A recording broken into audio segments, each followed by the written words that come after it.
Hello, everyone. I am Dr. Susan Ratliff. I'm a pediatrician here at Pediatric Partners, and I wanted to hop on for a few minutes to talk a little bit about sports. We have had a ton of questions in the last week about sports. Should your kids play? What sorts of precautions do you need to take? How do we keep them safe? And so I want to highlight a little bit about what we know about sports and COVID so far, and hopefully help you make the decision as to whether or not your child should play their sport. I do want to say that, although this is current for what is happening at this moment in time, today is August 14th, and all of this information may be different tomorrow. So just like anything with COVID, please make sure that you're making decisions based on the most recent information that we have. And, if I had to give this talk tomorrow, I'm sure it would be different. So I realize that sports are extremely important to kids. My kids love sports. We are our whole family. Our life sort of revolves around sports in a lot of different ways. And I know that for my patients, sports are really important for physical health and mental health, and it's important for kids socially. And so, yes, I really want to get kids back to sports, my kids and your kids too. But I do think that we have to make sure that we're doing it safely. So before we talk about youth sports, let's talk a little bit about what's going on in the professional sports world. So the NBA, which is basketball, for those of you that don't know, was the first to attempt a return to play. And they have sort of placed their players in a bubble in Disney World, which actually wouldn't be the worst place to be, really. And they have been very successful so far with keeping their players and staff healthy. So that is a really interesting approach. Obviously, not one that we're going to be able to do with our own children. The NHL has returned to play as well, and they have done something similar. So they have put their players in a bubble, and they have also reported very few cases, and so that's reassuring. The MLB, which is baseball, for those of you that don't know, returned to play earlier this summer, and they have not been quite as successful as the NBA, but that's probably due to the fact that inherent in the baseball season is some travel. They're not doing a bubble in Disney World, and the team has time together in dugouts, traveling, that sort of thing. The Cardinals and Marlins have both experienced outbreaks with their teams, but even our own Royals have had some positive players, with Salvi testing positive early this year, and a few others. So that's sort of what we have seen in baseball. Now, the NFL has just started their training camps, and football has seemed okay so far, which is interesting in that football is a very high contact sport, but time will tell if that will be able to continue in light of COVID.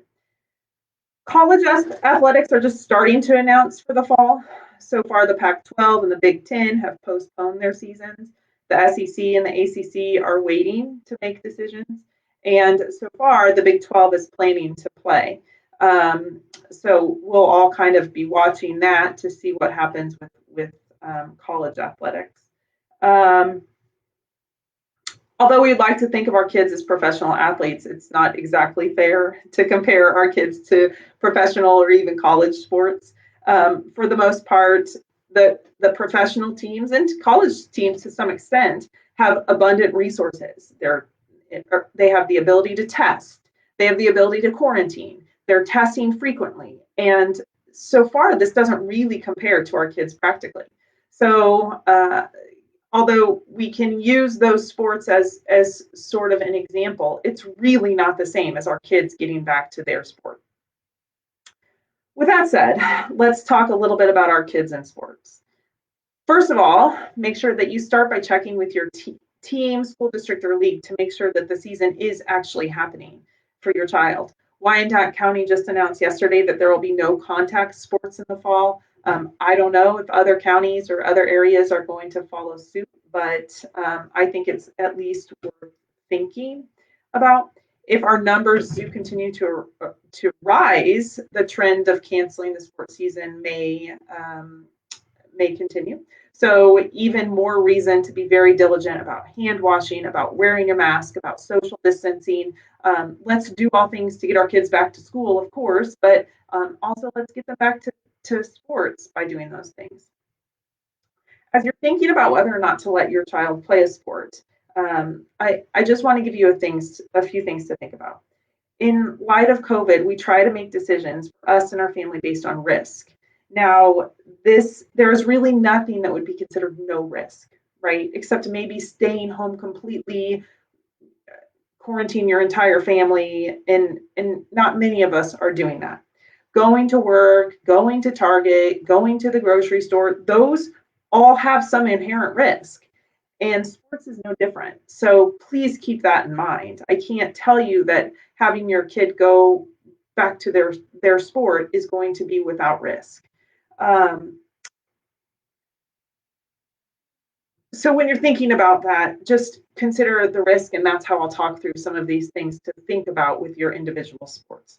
There is some great information from the AAP, the National Athletic Trainers Association, and the American Medical Society for Sports Medicine. And we'll post those on our Facebook page later today so that you can take a look at that. So first of all, so these are the forms that this is the big one that I'm going to talk about. I'll kind of go through it, and this will be on our website later today. So as we're talking about risk related to your child in sports and COVID, um, there are many different things to consider with your child and your child's sports. So younger kids, we know, well, we think, we hope, are do transmit COVID less readily. So if your child is younger, particularly that age cutoff that we have seen in studies is 10 and under, then their risk is less overall of transmitting or getting COVID. And so probably for the younger kids, the risk is lower for sports as well. For the older kids, the high schoolers, middle school kids, there is probably a greater risk of everything because they're at greater risk of transmitting it. So sports is no different. Now, also keep in mind the things that they're doing outside of their sport that would increase their risk. If your child is going to play a sport, I would also encourage, and I would encourage all children, all kids, teenagers, to be very aware of social distancing, of masking, all of those things that we've talked about over and over. Now, specifically related to sports, I think that you have to consider the type of sport that your child is participating in. So if your child participates in an individual sport that makes it easy to social distance, then I say go for it. Absolutely, that is a great thing for them to continue. Now, if there are sports with frequent close contact, that's probably higher risk, right? So things like basketball, soccer, those do have frequent contact, and I think it's something to consider. I'm not saying that no one should play soccer, but I do think that you need to know that that is higher risk because of the contact that's involved. Now, sports that where athletes share equipment, that is probably higher risk than a sport that they do not share equipment. So you can also make those changes relatively easily. For example, if your child is a baseball player and he plays catcher, well, just get him his own set of catcher gear, or maybe have one or two sets that the team uses, but they're not shared among players. Um, so that I think can help make this a little bit safer. Keep in mind the duration of contact. We consider a close contact for COVID with someone that's within 5 to 6 feet for greater than 10 to 15 minutes. So if there are sports where there is a small amount of contact and the time is less than 10 to 15 minutes, then it's probably less risk than a sport where the contact is greater than 15 minutes.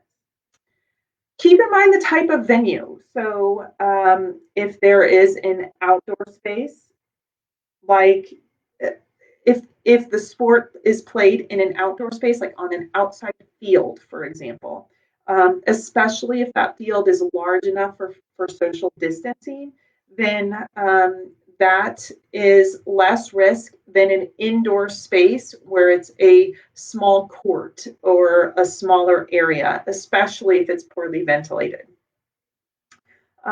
Keep in mind the number of athletes that are on the team. So if you have a small team, less than say 10 people, there is less risk to that than the larger teams, or if there's lots of mini teams mixing.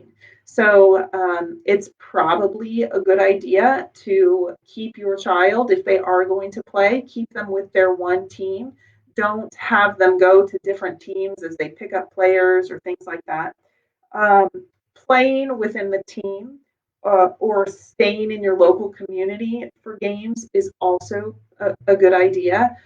As you're traveling, if you're on a traveling sports team, and I know those are really important to lots of kids for a variety of sports. But keep in mind that you increase their contact and increase their exposure to kids from all different parts of the country. You have no control over whether there's a team from a hotspot in a high contact sport that's now coming in contact with your child. Um, Cloth face coverings is something we'll talk about in a minute. You can see in lots of the professional sports, they're wearing their face masks. The baseball players have had them on. And so if those are able to be used for even part of the time, that is going to decrease your risk. Um, and then and then probably the most important thing is thinking about how well your team and the people in your league really are adhering to some of the recommendations that your league has made. For example, the coach really sets the scene and sets the mood, so to speak, for how well your kids will socially distance, how well the parents will socially distance. The coaches should all be wearing masks. They should be, especially if they are close enough to your children that they're going to be in contact with them. Put a mask on the coach, especially if they're not if they're not exercising and out there running with the kids. The the parents also really have to be involved. So, you want your child to be on a team where the parents have no problem sitting 6 feet apart, or they are wearing their masks as they walk into the field, walk to the field from the parking lot. They put the masks on their kids and help to encourage their kids to put their mask on as they're walking in. Those things will really decrease your risk. And those are the sorts of teams that I want my kids to play on. You also want the umpires, the referees, any of the officials to be on board too. So, oftentimes they're up in the kid's face. Think about an umpire in baseball. He's standing right over the catcher. If my kid's the catcher, I want that umpire to be wearing a mask. I know that it's not it can get really hot. Baseball is usually a pretty hot sport, especially if it's the middle of the day. But really decrease the risk to my kid and to any of the other players. So think about that. I think that is all of those guidelines are important, and I think that I have seen most of the leagues in the area have done a really good job about those recommendations. Now, the recommendations are only part of the story, right? I mean, we need to be, as parents, we need to be involved and on board with those sorts of recommendations to enforce it. It doesn't do anything to have a rule that all coaches wear masks when the coaches walk up and say, oh, I don't need a mask. I mean, come on, just wear it to protect everyone else, which is what the mask does. If everyone wears them, then you'll be protected as well. So just to talk a little bit about masking during sports. Um, I think that one of the things that sports teaches our kids is to be a team player. And gosh, COVID is such a good example of being a team player, right? I mean, I am wearing a mask to protect you. You're wearing a mask to protect me. And within sports, that should be no different. So I would try and approach it that way to the kids, to say, I know it stinks to wear your mask on the way up to the field, but you're protecting your team and you're protecting all the people around it, and ultimately you're protecting your ability to play, really. So I think that it's reasonable for them to wear a mask when they're walking up to the field, it on the sideline, on the bench, in the dugouts. That is very reasonable for them to do, and it's actually recommended by the AAP, the National Athletic Trainers Association, and the American Medical Society for Sports Medicine. If they're participating in team chats, like if you're in the middle of a huddle, have the kids put their masks on. Not a big deal. But it really does help. They're in close contact, so you're modeling that behavior for them. It is particularly important in those times when they can't be with further than 6 feet apart. So in practices, if you're having them do some sort of scrimmage or something where they're close together, then they should probably have them on. Or if you're indoors. So those things, keep in mind, that is a time that they should probably have their mask on. However, the caveat to that is that if they're actively exercising, they should not wear their mask. And so that is really really hard, a hard distinction for kids to make sometimes. And so that's why we have to try and be a good model for the kids. If they're on the sidelines, here, honey, put your mask on, and then take it off when they go back out into the field, something like that. I tried last week to run with a mask on, and it is really hard. So that I don't think that we should really expect our kids to actively exercise with a mask on, but know that when their mask is off, they're at greater risk. So keep that in mind. Obviously, if your child is doing water sports, they shouldn't wear a mask, but the coach on the sidelines maybe should, right? And the coach in swimming, I would think, could have a little bit more distance between them and the kids, and so that is even better for them to be masked, but also to be distance is really the ideal situation. Parents, families, spectators, you should all be wearing masks whenever you're at your kids' sporting events to, again, decrease the risk, but also to ensure that they can continue to play. And so if you're able to really truly maintain 6 feet of distance, then okay, you probably don't need to wear your mask. And if it's going to be 100 degrees outside for your kid's baseball game in the middle of the day, then maybe you deliberately choose a spot that is very far away from the other families so that you can take your mask off and be a little bit more comfortable with that. I know Dr. Stuppy has posted a ton of information about how to get your kids comfortable with masks. There's some great videos. Really, it's a matter of practicing and modeling, finding one that's comfortable, and even very young kids can mask and mask reliably and safely. So please work on that, and I think that will help make sure that we're able to continue sports for our kids. So just a few things to think about. Sanitizer is a good thing to stick in your kid's sports bag. And get them in the habit of using that sanitizer when they are, after they touch some common equipment, after they're on the field, that sort of thing. We are doing sports physicals, and I think sports physicals are a great idea to do this time of year, even if you're not 100% sure that your child is going to participate in sports. please get them in for a sports physical. We'll talk about some of these things and talk about the other many things that are related to making sure that your child is able to play sports safely. Before practice or games, obviously, make sure that you check your child, make sure that they are without fever, make sure they are without other symptoms. It's a good idea to have your kids sanitize before they go to the field. Imagine if everyone did that with their kids, it would decrease our exposure and decrease our risk.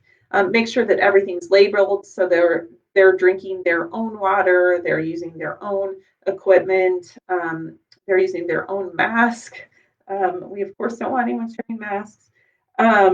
It's probably a good idea to have your kids stay in the car or stay with you until the coach is ready to start practice, so there aren't big groups of kids sort of congregating at the field. And although I recognize that sports are a social event, oftentimes for younger kids as well as older kids, we shouldn't be like running up and giving big bear hugs or even the NBA, I'm sorry, even the MLB has stopped doing high fives. So our kids don't really need to do high fives. They don't need to say good game by giving high fives. Keep in mind those things. One more thing I wanted to note, Keisha has developed a pre-participation COVID questionnaire. And this is intended to be completed at the beginning of the season. It is, if your child is in a fall sport, then it is absolutely appropriate to complete this now. But if your child is in a winter or a spring sport, then you'll need to complete this form closer to when their sport starts. If they have any yeses on this form, then we will need to see them to do a exam and clear them for their sport. Now, there are lots of symptoms on there, like fever, cough, shortness of breath, those things you would expect. So if you have any of those yeses, they don't want your child participating, which totally makes sense. If your child has been diagnosed or tested positive for COVID, I think that it is 1 to 2 weeks prior to the start of the season. It suggests that it's filled out. Then they'll need to be seen. And then there's also a question that says, in the past 30 days, have you been exposed to a family member or household member with current or past COVID? And that, yes, would also require a visit so we can discuss and clear your child. So I just we've had lots of questions about that new COVID screening test. So I wanted to try to make that clear. For the most part, with very few exceptions, we will not be testing all athletes for COVID. That has not been recommended by any organization, really. So we will talk through whether or not your child needs a COVID test based on the recommendations. But I just wanted to make sure that that was clear. So I hope that you have found this helpful. Like I said, we're going to post those forms or handouts on the Facebook site later today. I'll put them in the comments as well, and we'll go from there. So let's give our kids a good sports season. Take care.